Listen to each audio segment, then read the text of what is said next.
भारत माता की वंदे।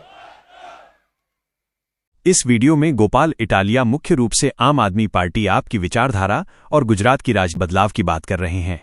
वो कहते हैं कि गुजरात की जनता अब पुराने ढर्रे की राजनीति से थक चुकी है और एक नया विकल्प चाहती है। उन्होंने जोर देकर कहा कि आम आदमी पार्टी काम की राजनीति और ईमानदारी में विश्वास रखती है। उन्होंने शिक्षा, स्वास्थ्य और बिजली जैसे बुनियादी मुद्दों पर बात की और बताया कि कैसे उनकी पार्टी इन क्षेत्रों में सुधार करना चाहती है। उन्होंने मौजूदा सत्ताधारी दल पर निशाना साधते हुए भ्रष्टाचार को खत्म करने की बात कही। उन्होंने युवाओं से अपील की कि वे आगे आएं और व्यवस्था को बदलने में अपनी भूमिका निभाएं। आज गोडादरा की इस जमीन पर इतनी बड़ी संख्या में उपस्थित आप सभी अलग अलग सोसाइटी से आए हुए मेरे माताओं, युवाओं, वडीलों, बुजुर्गों, बच्चों, व्यापारी, आम आदमी पार्टी के सभी कार्यकर्ता, आप सबका मैं दिल की गहराइयों से स्वागत करता हूं, आप सबका आभार प्रकट करता हूं। दोस्तों, आम आदमी पार्टी की इस जनसभा में आप सब लोगों का इतनी बड़ी संख्या में आना यह दिखाता है कि कुछ तो बात है आम आदमी पार्टी में और कुछ तो गड़बड़ है बीजेपी में। जिस बीजेपी पार्टी को सालों साल चुनाव दर चुनाव हमने वोट देके जिताया, उस बीजेपी से लोग तंग आ चुके और उम्मीद की नजरों से आम आदमी पार्टी की ओर देखते, और इसलिए आज सारी कोशिशों को आप सब लोगों ने नाकाम कर दिया। काफी सारी गंदी ताकतें, गुंडे, बदमाश, लफंगे सारे लोग लगे हुए थे कि आम आदमी पार्टी की गोडादरा में जनसभा सफल ना हो पाए। लेकिन जनता की ताकत क्या होती है ये आप सब लोगों ने मिलकर दिखा दिया है। जनता जब ठान लेती है कि हमें करना है तो होके रहता है। साथियों, एक जमाना था कि इसी सूरत में देश भर से लोग आते थे अपना परिवार का गुजारा करने के लिए, व्यापार करने के लिए, रोजगार करने के लिए, चैन और शांति से जीने के लिए गुजरात जाना जाता था।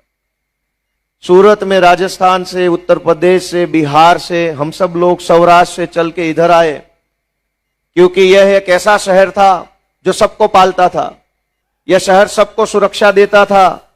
यह शहर प्यार बांटता था। इस शहर में सबका पेट भरता था। काफी सालों तक यह सब माहौल चला। इस शहर ने सबको आगे बढ़ने का मौका दिया, सबको रहने का, आगे बढ़ने का मौका दिया। फिर हम सब लोगों ने मिलकर बीजेपी को जिताया, उसमें मैं भी शामिल था। हम सब लोग हर बार बीजेपी को वोट देते रहे। और आज क्या हालत है इस शहर की कि ना पेट पल रहा है, ना बच्चे पल रहे, हर तरफ गुंडे ही गुंडे पल रहे हैं। जहां देखो गुंडे पल रहे, बुटलेगर पल रहे, अनाज माफिया पल रहे, लफंगे पल रहे। एक जमाने में सबका घर पल रहा था, सब आगे बढ़ रहे थे। आज क्या हो गया इस शहर को, क्या हो गया इस सरकार को, क्या हो गया राजनीति को? हम सबको एक बार सोचना पड़ेगा, अपनी आत्मा को जगाना पड़ेगा, खुद को पूछना पड़ेगा कि क्या हो गया इस सूरत को। सूरत को किसी बीजेपी वालों की नजर लग गई है कि इस शहर में आप देखो, अखबार खोलोगे मर्डर ही मर्डर के समाचार आ रहे। सुबह अखबार खोलो, गोडादरा में मर्डर हो गया, लिंबायत में खून हो गया, उधना में चोरी हो गई, यहां पे ये हो गया, वहां पे वो हो गया। पूरा समाज डर के जीता है। व्यापारी डर रहा है, गरीब लोग डर रहे हैं, आम आदमी डर रहा है कि मैं अगर कुछ बोलूंगा कल को मेरे साथ कुछ हो जाएगा। जाए तो कहां जाए, सुनवाई कहां हो रही है हमारी?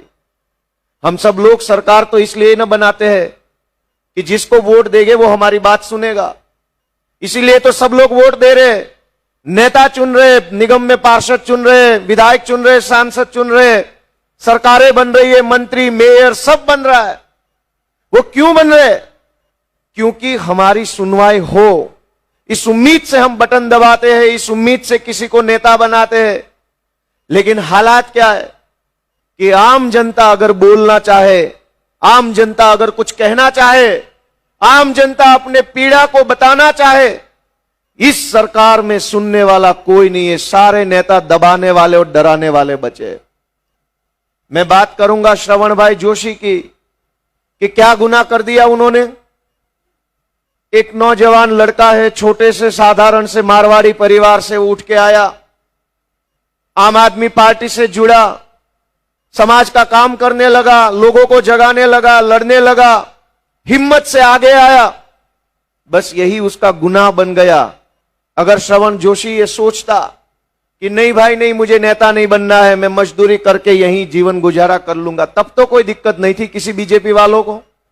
लेकिन जब से श्रवण जोशी ने या हम जैसे आम परिवार के लड़कों ने यह सोचा कि अगर राजनीति गंदी है, राजनीति में बैठे हुए लोग अगर गुंडा लफंगागिरी कर रहे हैं, तो हम जाएंगे राजनीति में, हम जनता से हाथ जोड़ेंगे, अपने बड़े बुजुर्गों के आशीर्वाद मांगेंगे, हम नेता बनेंगे और करके दिखाएंगे कि एक अच्छा नेता कैसा होता है। हमने ये सोचा। हम गरीब परिवार से आते हैं, हम उठे, हम खड़े हुए, श्रवण जोशी खड़ा हुआ, मैं खड़ा हुआ, चैतर भाई खड़े हुए, सब लोग खड़े हुए और ये सब लोग आ गए राजनीति में। अब राजनीति में हमारा आना ही हमारा गुनाह बन गया। आज से 10-12 साल पहले मैं खुद पुलिस में कांस्टेबल हुआ करता था। ऐसे ही किसी भाजपा की जनसभा में कोने में खड़ा होकर देखता था कि कैसे कैसे नेता मंच पे बैठ के कैसी कैसी बात कर रहे। लेकिन जब हमने करीब से देखा कि ये सारे नेता मिलकर जनता को लूट रहे, जनता का शोषण हो रहा है, और जब जनता बोलना चाहती है तब उनको डराया जाता है। कभी पुलिस से डराते हैं, कभी गुंडों से डराते हैं, कभी तेरे यहां रेड पड़ जाएगी ऐसा करके डराते हैं, कभी तेरा ये काम नहीं करने देंगे, कभी तेरा वो काम नहीं करने देंगे ऐसा करके डराते हैं। लेकिन कुछ लोग फिर भी खड़े हो गए, जिसमें एक श्रवण भाई है, चैतर भाई है, मुझे गिन लो, सब लोग खड़े हो गए। जब हम लोग राजनीति में आए, हमने जनता से हाथ जोड़ा, हमने जनसभाएं करी, हमने जनता को कहा कि एक बार अपने बच्चे को वोट दीजिए, हम आप ही के परिवार के हैं, आप जैसे लोग हैं, हम गुंडे लफंगे जैसे नहीं है, आप हमको प्यार दीजिए, आशीर्वाद दीजिए। चैतर भाई को जनता ने विधायक बनाया, मुझे विधायक बनाया, कल को श्रवण भाई जोशी को भी जनता विधायक बनाएगी। और इस बात से बीजेपी डरती है, इस बात से ये नीलगिरी ग्राउंड के आसपास बैठने वाले गुंडे डरते हैं कि कल को एक आम परिवार का लड़का अगर विधायक बन जाएगा तो इन गुंडों का होगा क्या, इन बुटलेगरों का, इन ड्रग्स माफियाओं का होगा क्या। वो लोग क्या चाहते हैं? बीजेपी के लोग ये चाहते हैं कि आपके बच्चों के हाथों में ड्रग्स हो, दारू हो, आपके बच्चों के हाथों में छुरा हो, तलवार हो। वो लोग ये चाहते हैं। हम क्या चाहते हैं? हम ये चाहते हैं कि आपके बच्चों के हाथों में कंप्यूटर हो, लैपटॉप हो, अच्छी शिक्षा हो, कोई डॉक्टर हो, कोई इंजीनियर हो, कोई इंस्पेक्टर हो। ये लड़ाई किन लोगों की है? ये लड़ाई दो लोगों के बीच की है। एक वो पार्टी है जो आपके बच्चों को गलत रास्ते पे ले जाना चाहते हैं, एक ये आम आदमी पार्टी है जो आपको बच्चों को आगे बढ़ाना चाहती है। फैसला आपको करना है कि किस पार्टी के ऊपर आपका आशीर्वाद बनेगा। आप सोचिए कि सूरत में जब हम आए थे बड़ी उम्मीद से, कोई किसी राज्य से, कोई किसी जिले से, कोई कहां से आया। आज अगर जीवन में आपने 2 काम कर लिए सूरत में रह के, तो मुझे लगता है पूरा जीवन ही उस बात पे खत्म हो रहा है। कुछ साल पहले तो आदमी अच्छे से कमाता था, अच्छे से जीवन जीता था, अच्छे से परिवार चलता था, सब अच्छे से चलता था। आज अगर सूरत में आपने अपने मेहनत पसीने की कमाई से एक घर का, खुद का घर ले लिया और 1-2 बेटे बेटियों की शादी करा दी, अगर 2 काम आप कर लेंगे ना, तब तो आपकी पूरी जिंदगी खत्म हो गई होगी। 2 ही काम कर पाते हैं आप अपने जीवन में। कोई एक जमाना था आदमी घर भी लेता था, व्यापार बढ़ाता था, परिवार बड़ा होता था, शादियां होती थी, अच्छी खासी चीजें घर में ले पाते थे। आज क्या हालत हो गई कि आदमी एक घर का, अपना खुद का घर नहीं ले पाता, पूरी जिंदगी मजदूरी करता है, पसीना बहाता है, कपड़ा मार्केट में, हीरा बाजार में, मंडियों में, इधर उधर हर जगह आदमी अपनी पूरी जिंदगी दांव पे लगाता है। तब भी कई हजार परिवार ऐसे हैं जो अपना खुद का मकान नहीं खरीद पाते। क्या हो गया इस व्यवस्था को? इस व्यवस्था को गुंडों ने अपनी जकड़ में ले लिया है। गुंडों ने इस व्यवस्था पे कंट्रोल खड़ा किया। फैसला आपको करना है। हम तो है, अभी आम आदमी पार्टी है, ये नेता सब लोग लड़ाई लड़ रहे, लेकिन अगर आपका आशीर्वाद नहीं मिलेगा तो हम कब तक लड़ पाएंगे? सत्ता अगर इतनी ताकतवर हो जाती है कि वो खूनी हो जाती है, तानाशाह हो जाती है, तो सबसे पहले वो जनता को नहीं मारती। सत्ता अगर तानाशाही पे उतर जाएगी तो सबसे पहले जनता को नहीं मारा जाएगा, सबसे पहले विपक्ष को मारा जाएगा, सबसे पहले उनको खत्म किया जाएगा। जब विपक्ष की नहीं रहेगा तब आपकी आवाज उठाने वाला कोई नहीं रहेगा, फिर आपका बारी आएगा। और इसलिए ये मत समझिए कि श्रवण जोशी जेल में है तो मेरा क्या, ये मत समझिए कि चैतर वसावा जेल में है तो मेरा क्या, ये मत समझिए कि गोपाल इटालिया को किसी ने अगर गाली दिया तो इसमें मेरा क्या। आप ये सोचिए कि अगर ये विपक्ष की दीवार नहीं रहेगी आपके सामने तो कल को ये सत्ता का खूनी पंजा आपके गले तक भी आ सकता है। आज सत्ता के खूनी पंजे को रोक के हमने रखा है। छोटे छोटे घरों से आते हैं हम लोग, गरीब परिवार से आते हैं, लेकिन झुकेंगे नहीं इन बीजेपी के गुंडों के सामने, ये हमारा लक्ष्य है। दोस्तों, आज कोई भी साधारण आदमी, यहां जो बैठे हजारों लोग, कोई भी आदमी ज्यादा से ज्यादा सरकार से क्या चाहेगा। कल को अगर हमारी सरकार बनेगी, आज बीजेपी की सरकार है, एक आम आदमी सरकार से क्या चाहता है कि अगर मैंने आपको वोट दिया, फिर सरकार चलाने के लिए आपको टैक्स दिया, अगर मैंने मेरे जीवन की सबसे बड़ी दो चीज आपको और आपकी पार्टी को दे दी, तो प्लीज भैया सरकार, नेताजी, मंत्री जी, माई बाप, आप हमारे बच्चों को एक अच्छी शिक्षा दे दीजिए। अगर बच्चा अच्छा पढ़ा लिखा है तो छोटा सा रोजगार दे दीजिए, थोड़ी सी अच्छी सड़कें बनवा दीजिए, कुछ पानी बिजली का इंतजाम कर दीजिए और फिर हमारा गुजारा चल जाएगा। इससे ज्यादा सरकार से लोग मांग क्या रहे। लेकिन अगर इतना भी अगर कोई सरकार नहीं दे पाती तो उस निकम्मी सरकार से हमें क्या और उम्मीद रहेगी। आज शिक्षा का हाल क्या है कि कोने कोने में प्राइवेट स्कूल खुले हैं, खुलेआम लूटफाट हो रही है। पैसा दोगे तब आपके बच्चे की पढ़ाई होगी, जिसके जेब में पैसा नहीं है उसका बेटा अनपढ़ रह जाएगा, मजदूरी करेगा। लेकिन समाज तो बड़े दिल वाला है। समाज ने यह सोचा कि अगर मैंने बीजेपी को वोट दिया, बीजेपी को टैक्स दिया, बीजेपी ने अच्छे सरकारी स्कूल नहीं बनाए, ठीक है भैया, मैं प्राइवेट स्कूल में पढ़ लूंगा। समाज ने बड़ा दिल दिखाया, प्राइवेट स्कूलों में पढ़ाना चालू कर दिया। जैसे तैसे कैसे करके भी उन्होंने सोचा चलो छोड़ो इस बात को, अगर अच्छी स्कूल नहीं है सरकारी तो भूल जाते, प्राइवेट में पढ़ लेते।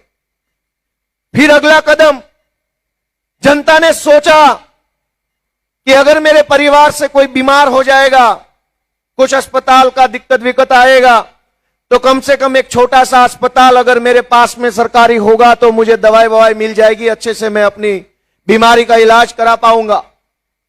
लेकिन जिस सरकार को आपने वोट दिया, जिस सरकार को आपने टैक्स दिया, जिस छुटभइयों को, लफंगों को, गुंडों को वोट देके नेता बनाया, उन्होंने अस्पताल नहीं खोला, अच्छे अस्पताल, अच्छे दवाखाने नहीं खोले।